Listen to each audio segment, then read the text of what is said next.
Bonsoir, mesdames et messieurs, Alexandre Baudouin et François Trépanier qui vous souhaitent la bienvenue à cette autre édition de Sport Express sous une chaleur accablante, mon cher. Ça n'a pas de bon sens. Salut, François. Salut, Batman. Écoute, il est beau ton chandail. L'aimes-tu? C'est ma fille. Ben oui. Hey, t'as vu ça passer sur les réseaux sociaux vendredi dernier? Certainement. J'essayais du linge et là, ma fille dit, Pat, je veux pas t'offusquer, mais ça va pas du tout avec ta face. Bon, alors, elle m'a amené ce T-shirt, puis elle a dit, tiens, tu le mettras à la télévision. Alors voilà, c'est fait. C'est fait. Comment voulais-tu que je dise non à Victoria? Non, on peut pas lui dire non. La belle Victo, hein? Non, on peut compris. Belle émission cette semaine. On va aller dans le vif du sujet parce qu'encore une fois, les sports majeurs dans la région, c'est du grand n'importe quoi depuis quelques semaines. Alors, allons-y avec notre émission. Écoute, sérieusement, là, ça vient nous chercher droit au cœur. Oui, on a les gens de l'Éclusier du Haut-Richelieu, Alexandre, Isabelle Demers, la directrice générale, et Jean Deslauriers, qui est le vice-président, qui vont venir nous parler d'un événement qui a lieu ce week-end qui s'appelle le Tour de Force. Je pense que les gens vont avoir le goût d'aller assister à l'événement. Et en deuxième partie d'émission, on parle des Forts de Chambly avec le président Marc-André Houle. Tu es assez plugué dans le Junior 3. Ça a brassé un petit peu du côté des Ça a brassé dernièrement. Et Marc-André qui s'ouvre également parce que son père est le président de l'Éclusier. Il y a des beaux liens qui vont se faire. Exactement. Et puis, honnêtement, c'est des beaux moments. Ouais. Donc, on s'arrête 5 secondes. À peu près. Et au retour, on parle de l'Éclusier à Sport Express.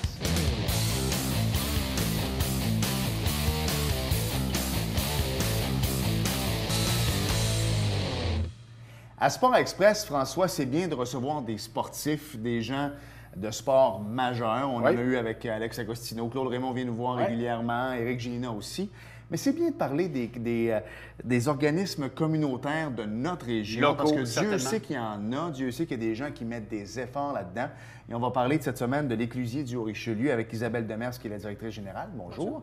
Et Jean Deslauriers, qui est le vice-président. Bonjour. Salut, Jean. Oui. D'abord, Isabelle, j'aimerais ça que tu nous parles un peu de qu'est-ce que c'est l'Éclusier du Haut-Richelieu. On sait à peu près, les gens dans leur salon disent « Ouais, j'en ai déjà entendu parler ». Qu'est-ce que ça fait? Qu'est-ce que c'est? En fait, l'Éclusier du Haut-Richelieu est un organisme communautaire, mais ce qui est particulier, c'est que c'est vraiment dédié pour les membres de l'entourage et les familles. OK. Donc, nous, on offre un service aux familles, principalement de l'intervention psychosociale, des ateliers de formation, des groupes de soutien et aussi, bien sûr, on fait de la prévention là, dans la communauté. OK. Jean, il y a un événement qui s'en vient ce week-end. Vous êtes ici pour ça, pour venir en parler, qui s'appelle le Tour de Force. Exact. Moi, c'est Claude Demers de Tactique Production qui m'a parlé de l'événement, qui m'a dit, écoute, ça serait bien qu'on en parle à Sport Express. Je pense que ça va être une excellente émission. Parlez-nous un petit peu, qu'est-ce que c'est le Tour de Force qui va avoir lieu ce week-end à Saint-Jean-sur-Richelieu? En fait, le Tour de Force, premièrement, c'est né de notre planification stratégique qu'on a faite il y a à peu près 18 mois. Et on a identifié un besoin financier assez pressant. Oui. Et puis, on a engagé Claude Demers, justement, à nous aider à créer des idées pour ça. Puis, de là est né le Tour de Force, qui n'est pas une compétition d'hommes forts comme telle, mais un événement où on invite des équipes à réussir 4 défis d'importance. OK. On ne vend pas la peau de l'ours. Non. Et puis, ça combine toutes sortes de qualités, travail d'équipe, communication, etc., pour être capable de réussir ces défis-là avec succès. Là, donnez-nous un peu de détails. Là. Ça Oui. va avoir lieu où? Qui va être là? Oui. Là, En tantôt, fait- on sait qu'il y a Hugo Girard. Là, tantôt, on parlait Oui, d'un oui. ami Alexandre Gilbert Delorme aussi qui va aller Oui. faire un tour. En fait, en développant le concept, on s'est associé avec le groupe Yves Gagnon BMR, Oui. qui est notre partenaire principal. Et on fait ça sur les lieux, sur le Grand Bernier. Ça a lieu le 30 septembre à partir de 10 h le matin. Et on a 8 équipes qui sont enregistrées. Puis on a bien hâte d'offrir cette première édition-là à notre monde. Et on parle de travail d'équipe dans un organisme communautaire. C'est assez important aussi de montrer ça aux jeunes à la relève, ces choses-là. Bien, en fait, même le système de pointage est fait en conséquence. Donc, il va y avoir des points pour la réussite de l'épreuve, bien sûr, mais il va y avoir aussi des points pour la collaboration, la communication. C'est d'une certaine façon aussi une activité de team building. Oui. Et c'est ça va permettre d'avoir une belle activité en groupe. Et puis, bien sûr, les organismes qui sont, ou les entreprises qui sont enregistrées, ça va leur permettre, c'est ça, donc d'avoir une activité ensemble. Là, ça a lieu ce week-end. J'imagine qu'il est trop tard pour s'inscrire. L'émission est diffusée mercredi soir. Est-ce qu'il y a encore de la place? S'il y en a qui disent hey, j'aimerais ça. Disons, à partir de mercredi soir, ça commence à être, serré. assez serré, mais on est ouvert quand même jeudi s'il y a des inscriptions de dernière OK, minute. c'est donc jusqu'à jeudi, Quand dans le même. fond. Là. Oui, mais après ça va être quand même assez difficile d'accepter du monde à dernière ou des équipes à dernière minute. Sous question, est-ce que les gens les gens peuvent aller voir les épreuves, c'est Absolument. ouvert au public, les gens peuvent aller voir ça. C'est un événement familial, alors tout le monde est bienvenu à venir nous voir. Et puis, il va y avoir une cantine sur les lieux, etc. Fait que, il y en a pour plein la vue pour ce. Hugo Gérard sur place, moi, je n'haïs pas ça. Moi non plus. Ouais. Puis Dieu sait, depuis quelques années, il est partout. On s'entend. ouais, non, vraiment. Oui, puis Hugo va président de passer Saint-Jean, près de 4 heures avec nous autres. OK. Et puis Gilbert Delorme, lui, il va être là de 10h à 11h à peu près. Là. Et puis, c'est ça. Est-ce que les gars vont faire les activités, Hugo et Gilbert, ou c'est plus C'est pour... pas prévu comme tel, mais on ne sait jamais. Comment va se dérouler la journée? Là? Moi, si je vais aller voir ça, ça va fonctionner comment? Ça commence à quelle heure? Ça va... Donc, c'est une activité qui commence à 10 heures. Et donc, on a 4 épreuves. En passant, les épreuves sont un labyrinthe géant. Ensuite, on va avoir des cubes pour faire un casse-tête. L'air de rien, c'est plus complexe qu'on le pense. Soleno, comment dire, une activité où il va y avoir un système d'écluses fabriqué par Soleno. Et il va y avoir également Le tir du véhicule lourd qui est présenté par Baillargeon. Et ça va être un défi d'importance. Ça va être un gros, gros camion. Ouais. Donc, la façon que ça se présente, c'est que les gens s'installent pour 10 heures. On commence les épreuves avec des battements d'une demi-heure. Donc, 4 épreuves, 4 groupes. Et puis, ensuite, on fait une rotation jusqu'à environ 2h30, 3h. Là, vous disiez que vous aviez brainstormé par rapport à qu'est-ce qu'on pourrait faire pour lever des fonds. Il y a plusieurs idées. Qu'est-ce qui fait que le sport est venu en tête de liste, si on veut? Ce qu'on cherchait, c'est offrir une expérience qui était quand même vraiment intéressante pour les gens qui y participeraient. Puis, on a fait un lien avec le sport, puis aussi la santé mentale, parce qu'il y en a il y a plusieurs qualités communes. Et puis, on cherchait quelque chose, un événement qu'on pouvait participer, pas juste signer un chèque ou faire un don. Et puis, on cherchait quelque chose d'original. Alors, je pense qu'on l'a. Et puis, on a bien hâte de vous présenter ça. On parle beaucoup de santé mentale depuis les dernières années. C'est de moins en moins tabou, et Dieu merci, là, parce qu'il y a des gens qui étaient diagnostiqués fous à l'époque, alors que c'était qu'une maladie mentale. Alice Roby est le meilleur exemple. Est-ce que le sport, ça peut nous aider? Tu sais, mettons que moi, je suis diagnostiqué d'une dépression. C'est le genre de choses qui vont peut-être pouvoir m'aider à revenir sur le droit chemin aussi. En fait, même les psychiatres, là, je ne vais pas m'avancer pour eux, mais c'est connu, reconnu dans la littérature que quand on a un mode de vie sain, c'est-à-dire qu'on dort bien, on mange bien et on fait de l'exercice, c'est clair que ça l'aide au niveau de la santé mentale. Donc, encore plus quand les personnes ont un diagnostic. Alors, c'est clair que vous l'avez nommé. C'est pas une surprise, hein? Je pense que ceux qui font du sport le comprennent. C'est de l'adrénaline, ce que ça apporte. C'est clair que c'est un facteur qui va vraiment aider à pouvoir passer de façon plus sereine à travers la maladie. Un bon vieux dicton, un esprit sain dans un corps sain. Tout à fait. Exact. Comment on fait pour un organisme communautaire comme le vôtre pour se distinguer des autres? On le sait, tout le monde veut lever des fonds, tous les organismes ont leur activité. Qu'est-ce qui fait que moi, là, que je suis sollicité par... on est tout le monde sollicité par plusieurs organismes, je vais me dire, je vais donner à l'Éclusier cette année? Bonne question. Je vous dirais que c'est le caractère unique de l'événement qu'on présente et puis qui va susciter votre intérêt. C'est notre cause aussi, qu'on pense qui est très noble, puis que je pense que la santé mentale, c'est important pour tous. Est-ce que vous en faites plusieurs activités comme ça par année, là? Pas nécessairement activités sportives, mais des levées de fonds? On en fait 3 là, à date cette année. Oui, en fait, il y a une autre activité qui vient tout juste de se terminer. C'était le tournoi de golf à la mémoire de Gabriel Hébert. Alors, c'est la famille de Gabriel Hébert qui a décidé d'organiser un tournoi. Et le profit sont remis à l'Éclusier. Alors, quand même, on est chanceux. Donc, on participe au niveau du comité de organisation, mais c'est vraiment la famille qui chapeaute l'activité. Il y a également le brunch. Oui, effectivement, il y a un brunch qui va avoir lieu... au mois d'octobre, le 12, je crois. Donc, au Chevalier de Colomb. Oui. Donc, il va vérifier la date, mais... C'est correct, les gens vont visiter votre site web. L'information va être de toute façon, nous, Claude, là, est déjà sur le... Ça va être marqué en dessous de l'écran. Pendant qu'on se parle présentement, il y a la date de votre brunch, inquiétez-vous pas, hein, Claude? Moi, j'aime bien rentrer un petit peu plus au niveau personnel. Isabelle, Jean, qu'est-ce qui a fait que vous avez décidé de vous rallier à la cause de l'Éclusier? J'ai eu beaucoup de services de l'Éclusier, moi et mon épouse, et nous sommes très reconnaissants de ces services-là, et c'est le retour de l'ascenseur, tout simplement. Tout simplement. Oui. Alors, moi, je suis touchée indirectement par des amis, donc au niveau de la santé mentale. Et puis, bien sûr, c'est quelque chose que j'étais directrice du Centre d'action bénévole d'Iberville précédemment, et même dans le milieu de Maison de la famille. c'est que la santé mentale, on s'en rend compte, c'est à tous les niveaux. Ouais. Puis donc, on les voit passer. Quand on parle au niveau de pauvreté, c'est un sujet qui est omniprésent, malheureusement. Donc, de fil en aiguille également, c'est quelque chose qui m'a interpellée. Et c'est sûr qu'on sort des paramètres du sport, puis je trouve ça bien correct parce qu'il y en a plusieurs qui nous regardent ce soir. Puis nous, on a été tous, comme ma génération, a été touchée beaucoup dernièrement avec des chanteurs qui se sont suicidés, des choses comme ça. Puis c'est drôle parce que le chanteur de Linkin Park, Chuck Pennington, la semaine dernière, il y a une vidéo qui était sur le net 2 jours avant sa mort. Il avait l'air en forme, hein? Exactement, s'amusait avec son petit garçon. Et là, les gens disaient, les psychologues, les psychothérapeutes, tout ça, disaient, sa date à lui, elle était faite, puis il était réglé, il était heureux. Mais par contre, il ne faut pas avoir honte d'aller vous voir, de demander de l'aide. C'est comme je l'ai dit tantôt, on est en 2017. Souvent, c'est tabou, mais c'est pas... Ça n'est plus, c'est plus péjoratif. Bien, nous, on travaille vraiment au niveau des familles. Alors, les familles, c'est un peu les personnes tampons. Les familles et les proches, c'est ceux qui entourent les personnes malades. Alors, effectivement, avant qu'il arrive un drame, c'est bien quand les familles viennent nous voir. Donc, on est là, bien sûr, pour les aider à passer à travers puis à les soutenir dans les différentes étapes.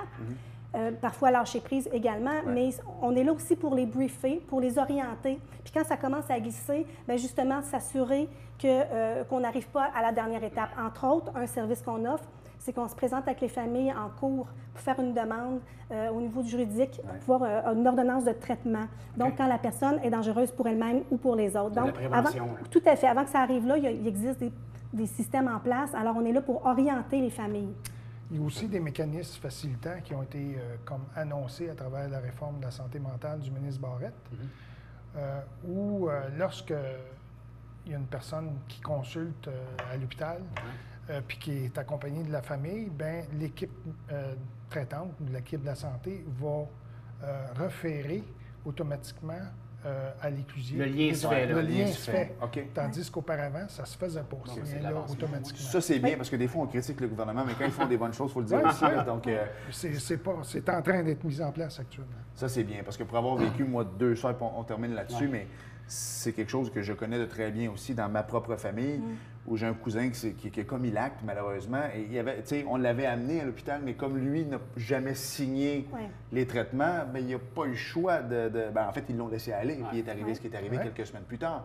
Et là, j'ai un autre cas présentement dans ma famille, mais aux États-Unis, où il s'est passé quelque chose. Heureusement, il n'est rien arrivé, mais pendant 72 heures, peu importe ce que la famille décidait, c'est le gouvernement qui avait en charge cette personne-là.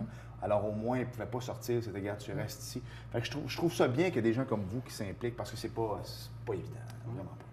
Il reste 15 secondes, tour de force. Le 30 septembre, on invite les gens à aller vous encourager. J'imagine que les gens vont pouvoir donner sur place également. Absolument, il va y avoir la possibilité de faire des dons. Il va faire beau, peut-être moins chaud que présentement. Là, ça va se calmer un petit peu, je pense. C'est mieux. Ça va être une belle journée. On vous souhaite un bon succès. Voilà. Merci. Merci de votre implication. Au plaisir.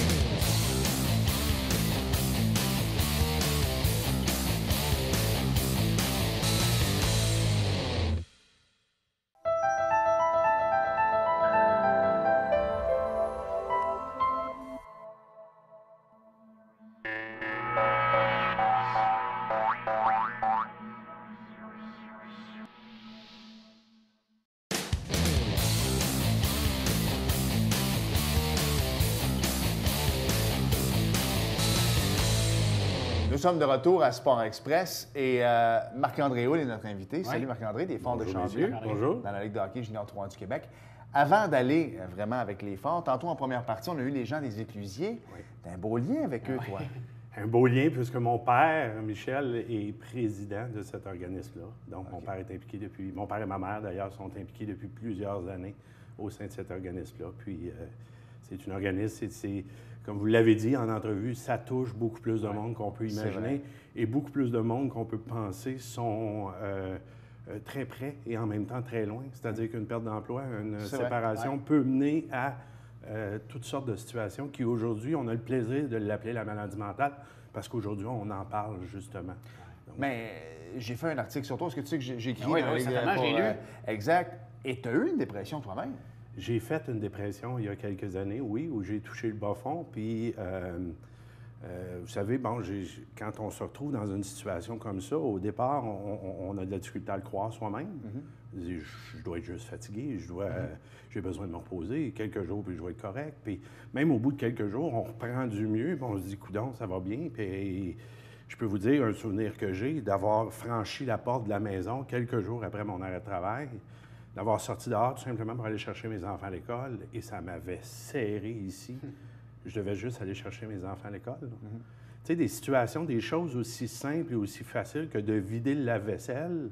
Bon, un ado, ça ne tente pas, mais nous autres... Ça ne nous tente pas, mais on le fait pareil. Ça nous tente pas, mais on le fait pareil, mais il reste que ça devenait une montagne, puis quand c'est pas démystifié comme ça l'est de plus en plus, puis qu'on a encore beaucoup de chemin à faire, mais je pense que on vit avec les choses à l'intérieur de nous-mêmes sans pouvoir l'extérioriser et en parler. Là. Vous savez, il y a 10 ans ou il y a 15 ans, j'aurais jamais pu dire en émission de télévision que j'avais fait une dépression. C'est vrai. Mais aujourd'hui, je peux vous dire que j'en ai fait une, je m'en suis sorti, ça va super bien. Et le sport, la course, le vélo, bien, ça m'a permis de pouvoir, à un moment donné, me sortir la tête de l'eau puis prendre le temps de respirer. Oui, exact. Comme Isabelle parlait tantôt. Voilà. Ouais. Puis, je vais faire un lien. Ta dernière course en collaboration avec les proprios puis les gens de la Ligue de hockey junior 3A, tu as fait le grand défi Pierre Lavoie aussi. Fait que écoute, après avoir vécu une dépression, tu vas te taper 1000 km à vélo. Chapeau. J'ai pas fait le 1000 km. Non, mais quand même.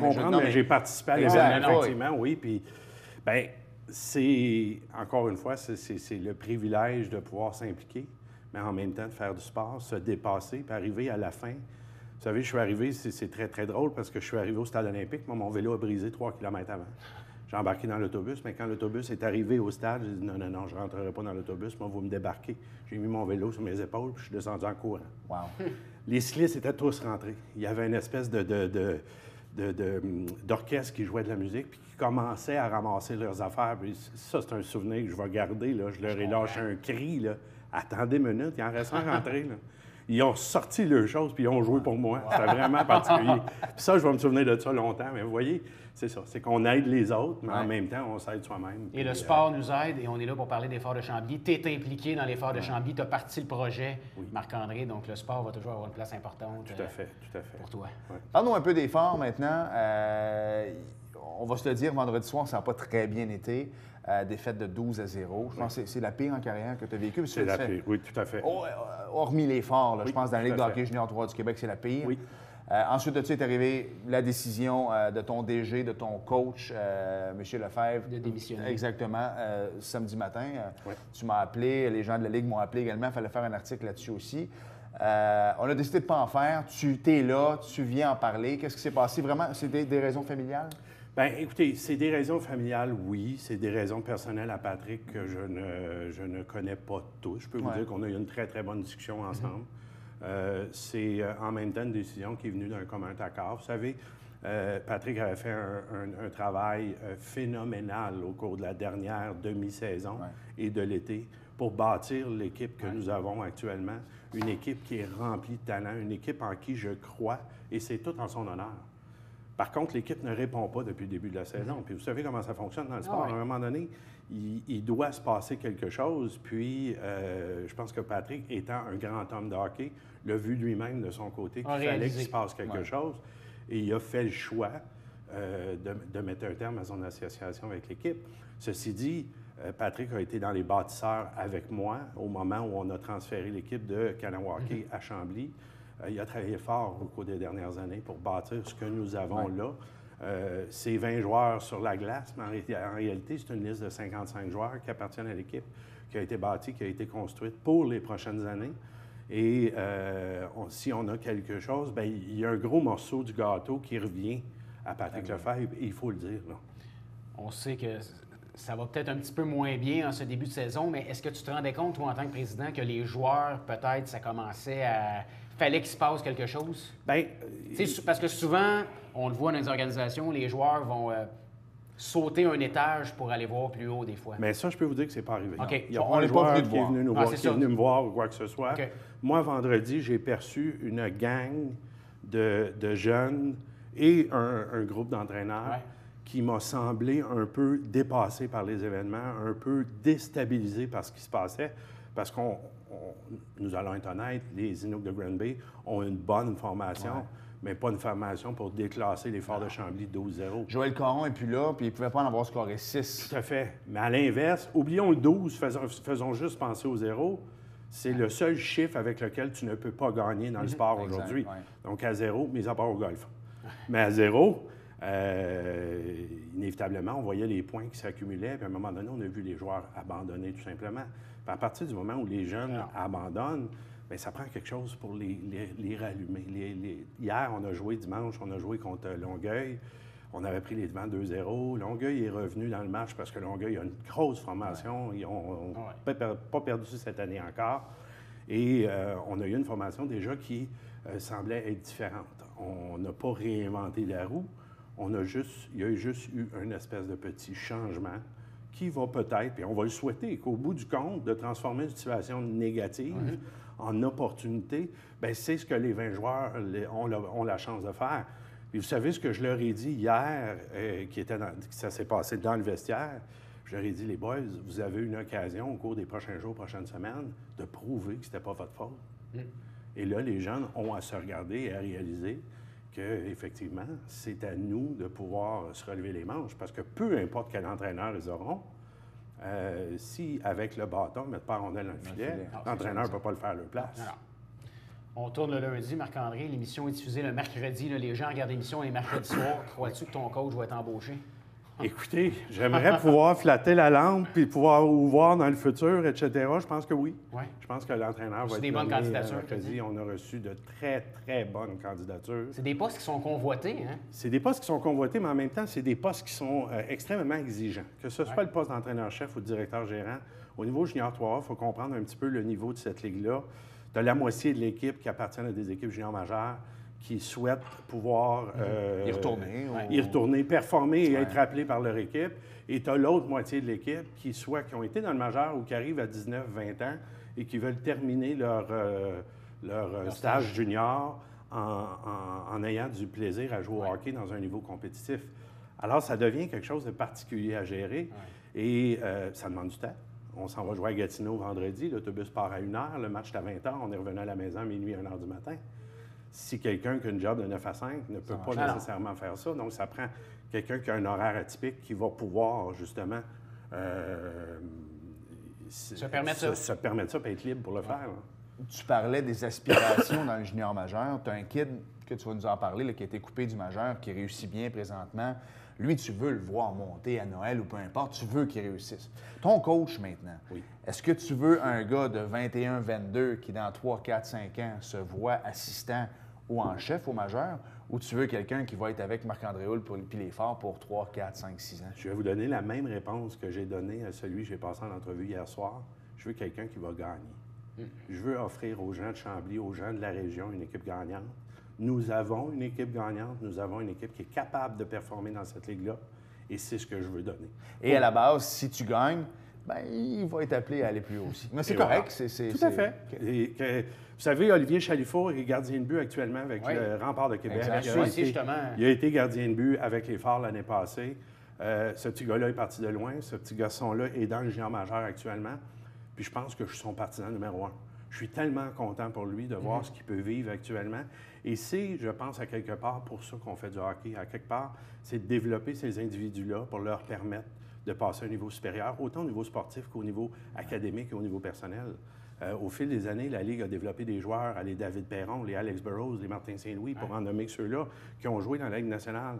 Mais ils ont aussi développé des jeunes du coin, des Alexandre Bellefleur, qui, eux, se sont retrouvés comptables, qui se sont retrouvés mécaniciens, qui se sont retrouvés dans toutes sortes de métiers, qui sont aujourd'hui pères de famille. Alexandre n'est pas père, il ne faut pas que je dise ça. Là, non, on ne commence pas, ça va le faire cliquer un peu. Là. Son frère non plus. Mais il reste son frère non plus, mais il reste qu'on a développé des hommes qui, c'est drôle, reviennent de temps en temps. On les voit repasser dans le giron de la Ligue. Il faut croire qu'on fait un travail exceptionnel au niveau des équipes au fil des années pour avoir développé ces gens-là qui se bâtissent des vies, qui deviennent des grands hommes. On le sait, on l'a dit tantôt, le sport aide aux maladies mentales. Mais moi, je peux vous dire que le sport va aider les jeunes adolescents à passer à travers l'adolescence. Il va aider les jeunes adultes à sortir et à débuter leur vie. Le sport aide à beaucoup de choses. Et cette discipline-là qu'il y a dans une équipe de hockey, moi, je pense que c'est l'école de la vie. Si tu veux être en forme pour jouer ton match, il faut que tu puisses te coucher le soir, puis faut pas que tu ailles nécessairement dans les bars la veille. Mais c'est la même chose quand vient le temps de travailler. Si tu veux être en forme pour être performant au travail ou à l'école, il ne faut pas que tu aies une vie d'effet. Donc, voilà. Marc-André, il reste 30 secondes. Là. Oui. On est diffusé partout dans le Haut-Richelieu, la grande ville de Saint-Jean, Chambly, partout. On le disait tantôt hors d'onde, vous êtes le meilleur calibre de jeu qu'on a dans la région. Est-ce que les gens répondent à l'appel ou passent à ton goût? Il faut que les gens aillent à l'aréna. J'ai encore de la place. On a encore des sièges. Vous savez, en fin de semaine, il faisait 40 degrés. On était le plus gros air climatisé disponible dans la région. C'est bon, ça. Les Forts de Chambly, c'est une équipe qui appartient à la ville de Chambly, qui appartient à la région de la Montérégie, à la limite de la Rive-Sud de Montréal, de partout. Venez nous voir, venez découvrir ce sport-là. Il n'y a pas une grosse différence entre le junior 3A et le junior majeur. Bon calibre, là. Et souvent, il y a beaucoup de joueurs qui jouent dans notre niveau, qui ont déjà joué dans le junior majeur et qu'on va voir dans le futur dans le junior majeur. Donc, venez voir ça. C'est du beau hockey. C'est du hockey pas cher. Vous savez, les gens payent 11 en venant voir un match. C'est un bel après-midi qui coûte à peu près rien. André, merci. Belle continuité. On va continuer à parler de vous autres. Puis, je souhaite que ça en aille dans le positif. Ça rebondisse. C'est sûr que ça va aller dans le positif. Merci, mon ami. Messieurs. Merci, beaucoup. Merci.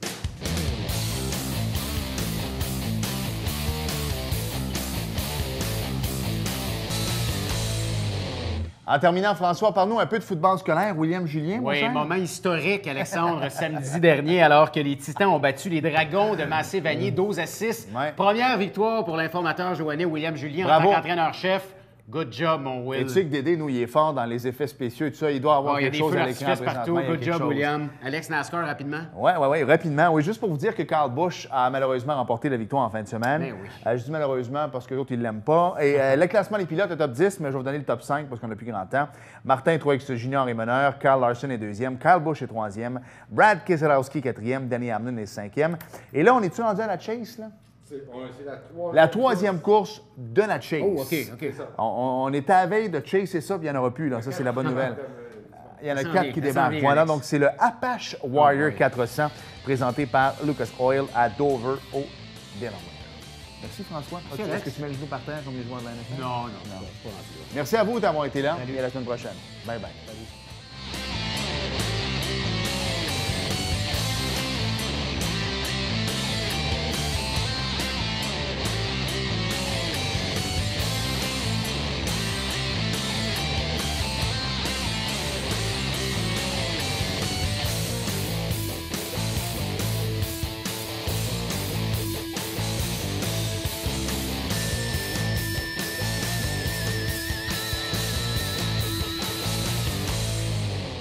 Télévision du Haut-Richelieu.